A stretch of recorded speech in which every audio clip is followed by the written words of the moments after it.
Renew, Next, a podcast about soul care, scripture, and stories of faith. I'm Jenny Detweiler, and I'm so glad that you've joined me here today. Today's episode is a biography episode. Let me tell you, doing a biography episode is a lot more work than an average podcast. I never thought I'd grow up to willingly do a book report, but you know what? It's so worth it. I learned so much from reading about the lives of saints. And I've heard from a couple of you listeners that the biography episodes are your favorites too. So I cannot wait to introduce you to today's subject, Katharina Luther.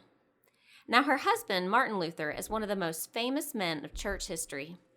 There are books and books and books written about his life, but his wife was incredibly important to the Reformation as well. So in today's episode, you will hear plenty about Martin Luther. Believe me, he is definitely a fascinating character. But we're really going to dive into the life of his nun-turned-wife, Katharina. Her faith and bravery are inspiring. So with that, let's jump into her story.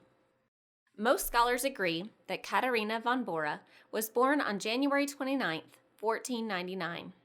Because she was a woman born centuries ago, at a time when women held few rights and little esteem, we have very few of her own words or writings.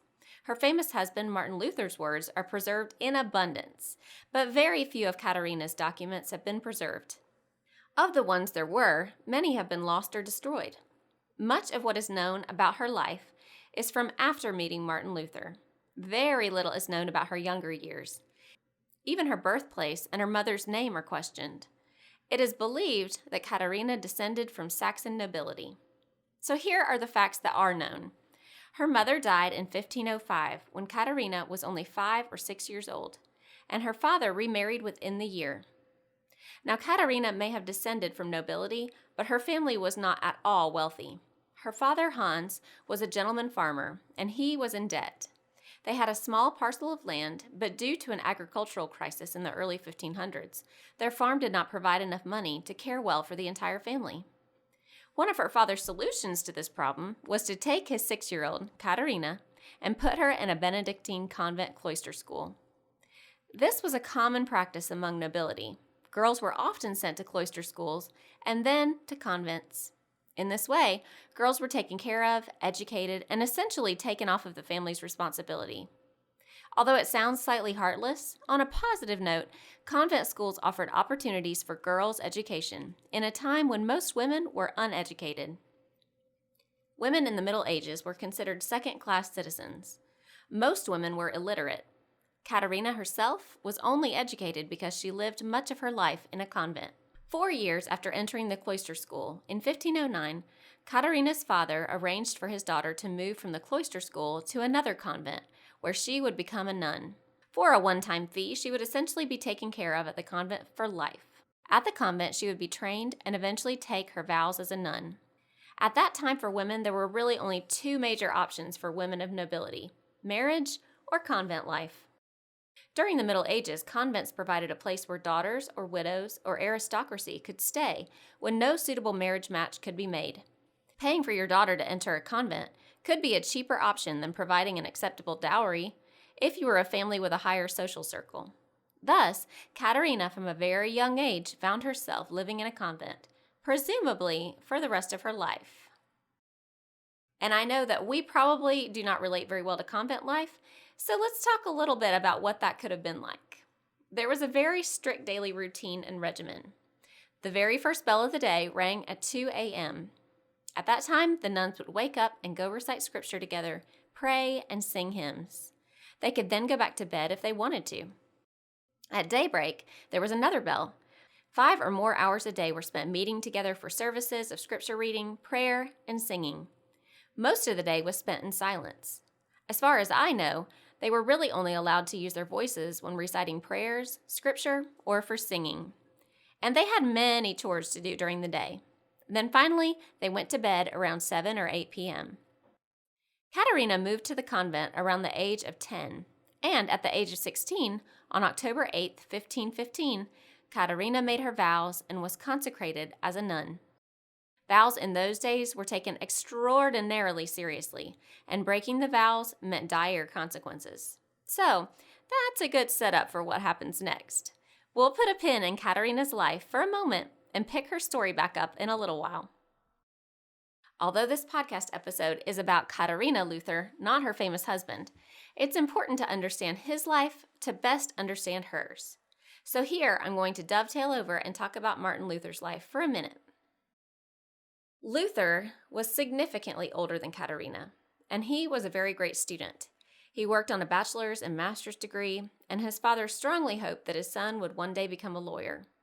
It looked like he was on track to do so, but then one evening, his life changed forever. On July 2nd, 1505, Luther was 22 years old, and he was caught in a thunderstorm. He was so afraid that he was going to die that he called out to St. Anne, praying for safety and protection. He vowed that if he lived, he would become a monk. Well, on the positive side, he lived, which we're all really grateful for. And on the other hand, he had some vows to fulfill. Although he regretted it, Luther believed so strongly in the importance of vows that he felt his very salvation could be in jeopardy if he were not to fulfill it. His father was furious. He felt he had wasted time and money on Luther's education only for him to leave and become a monk. He had also hoped for his son to marry well and provide grandchildren. This dream too was dashed, as the life of a monk is lived in celibacy. Luther, however, absolutely excelled at monk life. He was quiet and disciplined and did everything by the rules. He was so devout, in fact, that in his words, "I was a good monk, and I kept the rule of my order so strictly that I may say that if ever a monk got to heaven by his monkery, it was I." But this same perfectionism was also a source of great anxiety for Luther. He felt he had to do things so correctly that he would sometimes confess for up to 6 hours at a time. After he finished confessing, he would sometimes feel proud at how well he had confessed, then realize that he had succumbed to pride and need to go back and confess again. You can imagine the torment this produced in his mind and life. He became depressed and obsessive. As a monk, he had a lot of time for reflection, and this made the problem worse. He had too much time to think, and this led to more obsession and deeper depression. You see, Luther had always been a little afraid of God. As a child, he remembered thinking of God as angry and always ready to punish. He took this fear into adulthood, and it affected his spiritual life as a monk. He felt that in order to be at peace and restored with God, he had to confess all of his sins and be repentant. The problem with that line of thinking is that you can only maintain that peace for a few minutes at a time before anxiety is destined to set back in, before the next sin is committed and needs to be repented of again. It became an obsessive-compulsive cycle. Thankfully, his mentor and confessor saw that the life of a monk was taking a toll on Luther and ordered him out of the monastery in 1512 and into a teaching position at the University of Wittenberg. This move placed him back into a more public role, and in Wittenberg he ended up changing the world. Luther was dissatisfied with aspects of the Catholic Church, particularly the sale of indulgences. Indulgences were fees that you could pay the church to remove oneself or a loved one from purgatory, or to cancel out one's sins. The church would then use the money raised for civic projects or the construction of new churches. These practices riled Luther. In Wittenberg, the church raised a lot of money on November 1st each year. November 1st was All Saints' Day. Frederick the Wise had a large collection of religious relics that he would open up to be viewed by the public on that day each year for an admittance fee. When I say relics, I mean supposed artifacts of religious significance, like the thorns from Jesus' crown or things used by his mother Mary. For an admission fee, the church was offering the public to view these relics and also get full remission of all sins, either for themselves or for a loved one who had already died. I mean, what a bargain, right? You can imagine the kind of draw that would have for people. Most of them had no access to a Bible for themselves, so they believed church officials and the promises they made. Luther grew more and more angry over this. He felt this practice was corrupt and blasphemous. He also felt it was founded on works-based salvation, not grace-based salvation. On the eve of All Saints' Day, on October 31st, 1517, Martin Luther wrote a famous letter to the Archbishop asking him to end the sale of indulgences and listed 95 theses written in Latin. I know, we think of him nailing it to the door of the church. However, it's debated whether or not he actually nailed them to the door, but we know that he sent them in a letter. This was an incredibly bold act that could have had great consequences, including prison or excommunication. What this letter did was begin a religious revolution. Martin Luther gained fame within a month and started to gain the support of the common people. He began to speak and share that God wanted to speak to all people of the world, and that Christ was the only mediator between God and man, not the Pope. His ideas were radical, and they began to spread through word of mouth and through pamphlets. His ideas even began to spread among monks and nuns. Luther even began to argue against vows of celibacy in the Catholic Church and began to talk about the goodness of Christian marriage, though he himself was not married. At that time, sexuality, even within marriage, was considered corrupt and sinful and only useful for reproduction. As Luther's ideas spread, a new problem developed as monks and nuns began renouncing their vows to join the Reformation movement. The monks who left their old way of life and joined the Reformation movement could easily transfer over into pastors and leaders in the Protestant church. But what about the role of women? There was nowhere for nuns to go. There was no place for them in the Protestant church among the clergy. Their only role would be as a pastor's wife. But what about older nuns past the marrying age? It was hard for women to find meaningful employment, and this led to a real quandary. So, right here, let's pick back up with Katharina. Somehow, she even heard about Luther's movements from behind the convent walls, and believe me, they were pretty thick. She and some of the nuns that she lived with wanted to leave the convent life. Some wrote to family to be released, but they were turned down. Finally, they turned to Martin Luther himself and wrote him a letter asking him to help them escape. And y'all, this is where it gets really good. He did. Famous Martin Luther himself agreed to help them escape.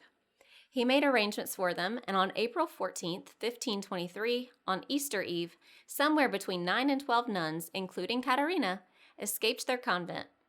Because it was Easter Eve, they stayed up later than usual to participate in lighting the Paschal fire. The nuns hoped this change in routine would help everyone be too distracted to notice any noises in the night. Finally, they heard the sound of a cracking whip. That was their signal, and they left their cells with only the clothes they were wearing.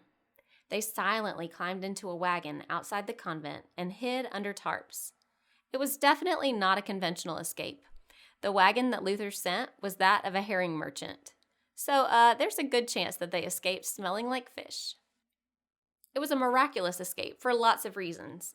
No one intercepted any of the letters going back and forth between Luther and the nuns.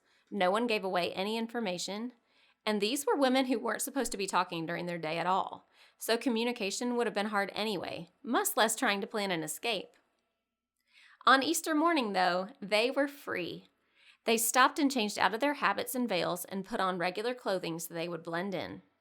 They were taken to Wittenberg, into the Black Cloister, the name of the convent where Luther was staying. Now, however, came the problem for Luther of figuring out what to do with these escaped nuns. 2 were placed immediately with families, and for the rest, essentially Luther became a matchmaker. He wrote letters and made arrangements for them.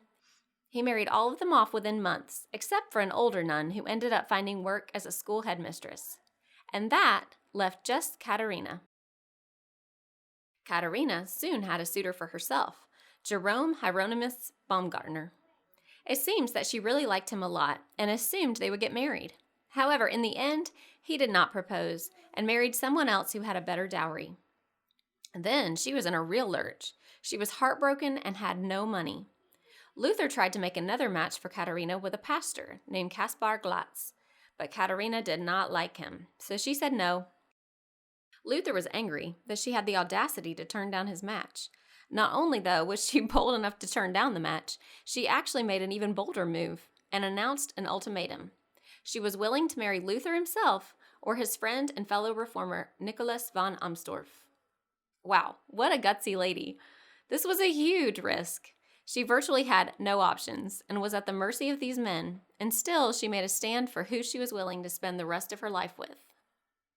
To everyone's surprise, Martin Luther himself decided to marry her. No one saw this coming. He wasn't in love with her, and she wasn't in love with him either. So why did he say yes? Well, we may never know for sure, but here are some reasons. Luther was working hard to redefine the way the church viewed matrimony. Marriages in that time were not well regulated, and for a fee, the church would dissolve a marriage. Luther wanted to transform the way that marriage was viewed and treated by the church. So, in getting married, he was establishing a precedent of having married rather than unmarried clergy in Reformation churches. However, he didn't think he himself would get married. After all, because of all the risks he was taking, he was always prepared to die the death of a heretic. Why would he get married only to leave a widow because he was martyred? He did decide to marry Katharina in the end, though, surprising everyone because he wanted to practice what he was preaching. He also wanted to please his father and give him grandchildren, something that as a monk would have never happened.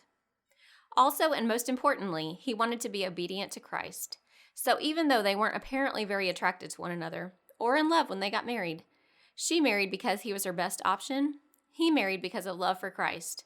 And their marriage caused not only scandal, but was a key part of the Reformation of the church. They were married on Tuesday, June 13th, 1525, in Wittenberg, in the living room of the Black Cloister where he lived. It was a quiet and private affair. 2 weeks later, they celebrated publicly in church. People lined the streets to watch. Back then, a wedding feast was to be put on to celebrate, and the bride and groom were supposed to pay for it. But Martin Luther was poor, so they had a modest feast, and guests contributed venison and beer to help out. It was a strange match, to be sure. A monk and a nun who had broken their celibacy vows to marry one another? He was 42, and she was 26. Yet they ended up being a perfect match. Many people opposed their union, and rather than slandering Luther, most often it was Katharina who got maligned. She was threatened and slandered as being a temptress to Luther or worse. Even King Henry VIII disapproved of Luther's marriage, like he had a lot of room to talk about marriages. Katharina was a hard worker, and she worked hard to get the Black Cloister into tip-top shape. The Black Cloister was a former Augustinian monastery and a Luther family holding. They converted it into a home. Luther had definitely been living the bachelor life, and neatness and cleanness had not been his top priority. Their marriage bed, she discovered, had not had the straw changed out in quite a while. Just like she had when she was a nun, she got up early in the morning, usually at 4 a.m., and worked until 9. They hosted many guests, as people always wanted to speak and learn from Martin Luther. She did renovations on the Black Cloister and began to expand what they did on their property. Luther must have trusted his wife implicitly because he handed over the family finances for her to manage. With that power, she made 2 important decisions for their family and property. She purchased more land so they could expand, and she began charging Martin Luther's many visitors room and board. She was savvy, stubborn, hardworking, and a great businesswoman. She managed to turn the Black Cloister into the 16th century version of a conference center, turning the old monk cells into student housing. She also invested income and worked to make their property a large farm with multiple gardens, fish ponds, and fruit orchards. The Luthers owned more cows and pigs than anyone else in Wittenberg. She also started a brewery on her property that produced 8,800 pints of ale each year. She was a busy woman. Luther did not marry a doormat of a woman for sure. She was always ready to challenge him. Once, he tried to have her read the whole Bible in a year, and she said to him, "I've read enough, I've heard enough, I know enough. Would to God I lived it." She wouldn't do it. Not that she didn't want to read the Bible, but as a mother and property manager, she didn't have time to sit down and study the Bible the way that he did. She could challenge him in theological discussions, though. Luther held table talks in the evenings, talking through theological problems, issues, and Reformation ideas. Katharina was often present, and not just present in quiet, but participating in conversation. This was at a time when women were to be seen and not heard. Not all of the Black Cloister's visitors appreciated the fact that she talked, or the fact that Martin Luther allowed her to participate in discussions. She was happy to participate, though, and would even interrupt her husband or tell him when he was getting out of line. Martin Luther was known to tease and complain about her to his guests, but of course was very affectionate towards her. I think in some ways we could call that today their version of flirting. After a year of marriage, Martin had grown genuine affection for his wife. He later said, "If I should lose my Katie, I would not take another wife, though I were offered a queen." The Luthers had 6 children. Their first child, Johannes, was born June 7th, 1526, 1 year into their marriage. They called him Hans. Then they had Elizabeth in 1527, Magdalena in 1529, Martin in 1531, Paul in 1533, and Margareta in 1534. Sadly, 2 of their children died while still young.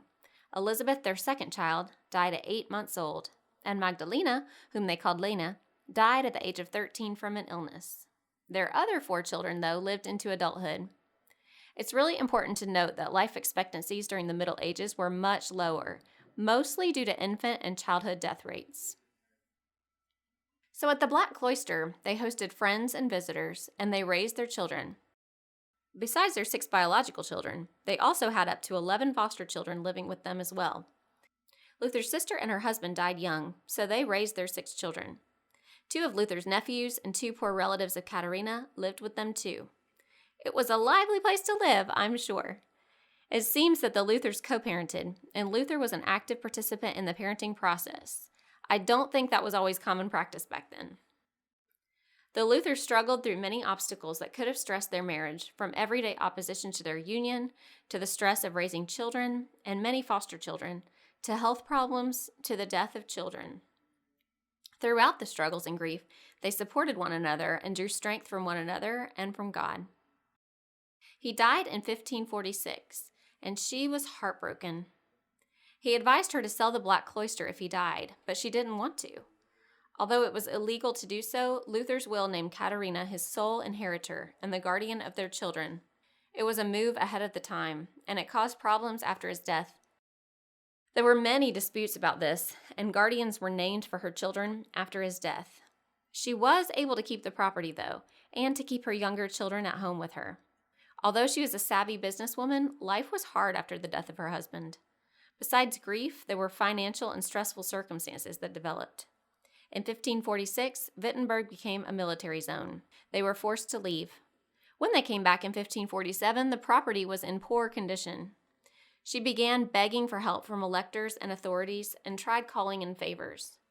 In 1547, the King of Denmark gave her money. She continued to rent out rooms as long as she could. Then, in 1552, the plague came to Wittenberg. She had to flee, and by this time, it was the 3rd time she'd had to leave her property since her husband's death. She did not have an easy time of it. When she fled Wittenberg, she had her 2 youngest children with her. But she didn't make it very far before her horse startled, and Katharina was thrown from their cart and fell hard into a ditch of dirty cold water. She lay injured and hardly conscious. Her children helped her get back into the wagon, but she never fully recovered. She lay for 3 months, in and out of consciousness, and died on December 20th, 1552. When she died, she was around the age of 53. A large crowd came to her funeral, and after her death, due to her hard work, her children's financial security was taken care of. So although we have little from Katharina's own mouth or her own hand, through the stories of her husband and what we know that she did, we can learn a lot. Katharina was important because the Reformation movement may have looked very different were it not for Luther's marriage to her. She and her husband are perhaps the most famous couple of Christian history. In some ways, she helped save him by helping him live out his theology and really learning how to love. She was a bold woman who came from hard places and continued to have hard circumstances her whole life, abandoned as a child, ostracized by the church, gossiped about, losing 2 children, and then widowed as a young woman. Raising a family and holding a property together at a time when women were not respected or left in charge. Still, Katharina's bold faith sustained her. I'm encouraged by her story, and I hope you are too. What stands out to you about her life and her faith? I'd love to hear about it. Drop a comment under today's show notes on the website, pauserenewnext.com, or join the conversation on PRN's Facebook page. Today's biography episode came from the following resources: the National Geographic article, How a Runaway Nun Helped an Outlaw Monk Change the World by Andrew Curry. The podcast, Stuff You Missed in History Class, the episode titled 3 Reformation Women. The book, 50 Women Every Christian Should Know by Michelle DeRusha. And most of this episode came from the fantastic book, Katharina and Martin Luther, The Radical Marriage of a Runaway Nun and a Renegade Monk by Michelle DeRusha. and I will link to those resources in today's show notes. Friends, you can find PRN, Pause, Renew Next, on Facebook, Instagram, or Twitter. And you can find this podcast on almost any podcasting app, including, but not limited to, iTunes, Spotify, Stitcher, CastBox, Overcast, Pandora. You get the picture. Go subscribe. If you found today's podcast interesting, please share it with others. Well, that is all for this podcast episode. I'm Jenny Detweiler with PRN, Pause, Renew, Next, the podcast. May you be encouraged on your journey with Jesus.